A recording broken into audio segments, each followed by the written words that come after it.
जी अस्सलामु अलैकुम। This is साद बुखारी।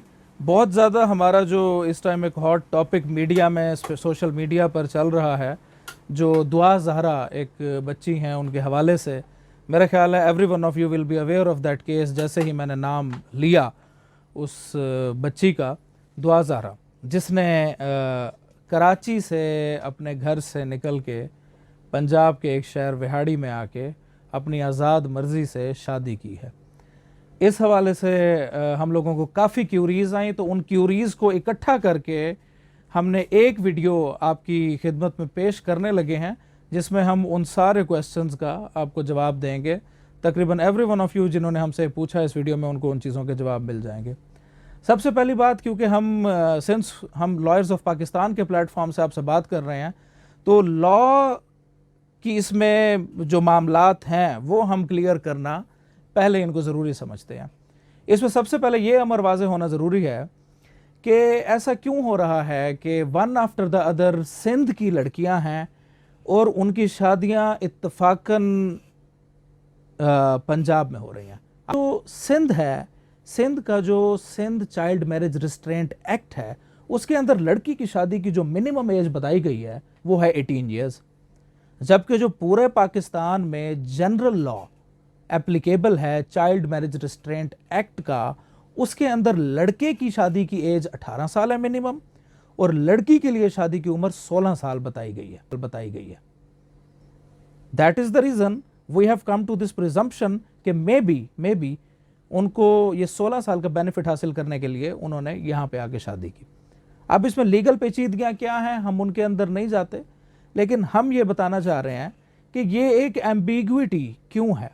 जो हमारा जो क्वेश्चन पूछा गया था, तो उसका जवाब ये है कि मे बी उन लोगों को इस बात का इल्म है, क्योंकि जो लोग, मैं तो हमेशा कहता हूं कि जो क्रिमिनल लोग होते हैं या जिन्होंने अपने मकासद पूरे करने होते हैं, वो मोस्टली लॉ नोइंग होते हैं। उनको पता होता है कि हमसे रिलेटेड कौन सा कानून कहाँ पे पास हो रहा है, तो दे नो अबाउट इट।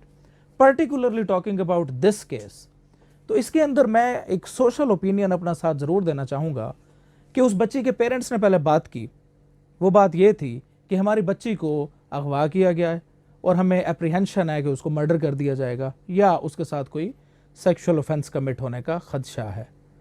जब ये बात वाज़े हो गई कि उसको अगवा नहीं किया गया, वो अपनी आज़ाद मर्जी से गई है, उसने जाके जज के रूबरू भी बयान दे दिए और मुतअद्दिद बार उसने वीडियो बयानात भी दे दिए, और उस वीडियो में ये देखा जा सकता है by the demeanour of that girl कि वो अपनी आज़ाद मर्जी से रिलैक्स बैठी है, उस पर कोई किसी किस्म का दबाव नहीं है। और वैसे भी वो जो लड़का है वो इस किस्म का कोई है भी नहीं ज़्यादा दबाव डालने वाला, तो प्योरली मर्जी वाला एलिमेंट मुझे इसमें नज़र आता है। होना यह चाहिए था कि जब लड़की ने बयान भी दे दिया, अदालत में जाके वीडियो बयानात भी दे दिए, तो पेरेंट्स को ये चाहिए था कि जो उनकी इमीडिएट एप्रीहेंशन थी वो थी या उसको अगवा किया गया है या उसका कोई कत्ल वगैरह हो जाएगा। जब उनकी ये एप्रीहेंशन दूर हो गई थी, तो बग़ैर मज़ीद रोला डालने की बजाय उनको ये कहना चाहिए था कि हमारी एप्रीहेंशन जो कत्ल की थी और जो अगवा की थी वो दूर हो चुकी है। बहरहाल क्योंकि हमारी मर्ज़ी के बगैर इसने की है, we will approach our child, हम जाके उसे मिलेंगे, हम कहेंगे कि जो होना था हो गया है, we are going to accept you, ताकि कल अल्लाह ना करे उसके साथ कोई भी किसी किस्म की प्रॉब्लम होती है तो कम से कम वो अपने माँ बाप को अप्रोच करने की पोजीशन में तो हो। अब सिंस दे नो एवरीथिंग, उसके बावजूद भी they are reacting opposite to the current situation, तो वो किस तरीके से कल अगर उस बच्चे के साथ कोई प्रॉब्लम होगी, how is she going to approach her family again, जब उसे वहां से ही कोई किसी किस्म का सपोर्ट नहीं है।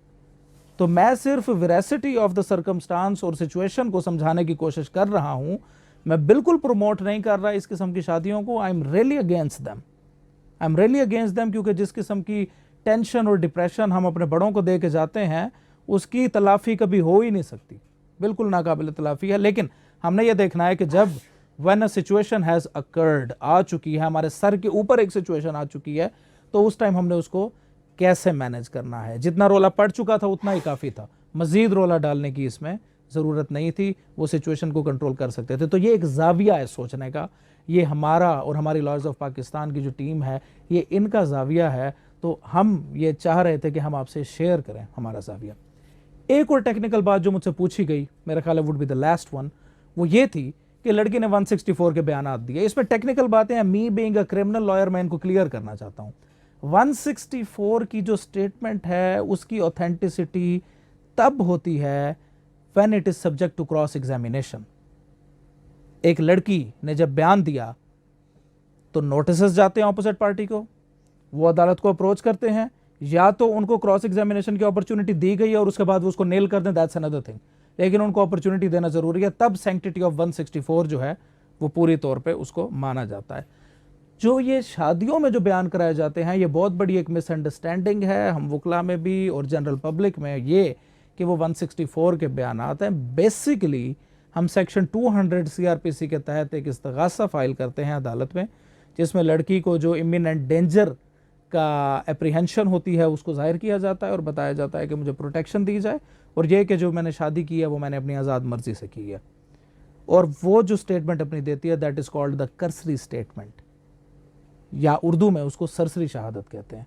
उसकी भी sanctity in the I of law ज़रूर है, क्योंकि वो रूबरू अदालत, रूबरू जज वो बयान दिया गया है और जज उससे पूछता है कि भाई आप अपनी आज़ाद मर्जी से बयान दे रही हैं ना, लेकिन that is the cursory statement, सरसरी शहादत होती है।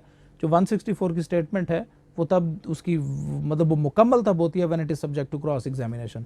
सो दिस इज़, ये एक टेक्निकल मामला था, तो ये आप लोगों के सवालों के हमने जवाब दिए हैं। आपकी जो भी क्यूरीज हो हमसे शेयर करते रहा करें, हम उनको नोट करते हैं and then we come up with a video like this, और हम उसमें आपको जवाब देने की कोशिश करते हैं। साथ ही साथ मेरी आपसे लास्ट रिक्वेस्ट है कि हमारे जो यूट्यूब चैनल है उसको सब्सक्राइब ज़रूर कर लीजिएगा और बेल आइकन को भी प्रेस कर दीजिएगा, और हमारे फेसबुक पेज को भी फॉलो कीजिएगा। तो इंशाल्लाह मिलेंगे अगली वीडियो के साथ। Thank you very much.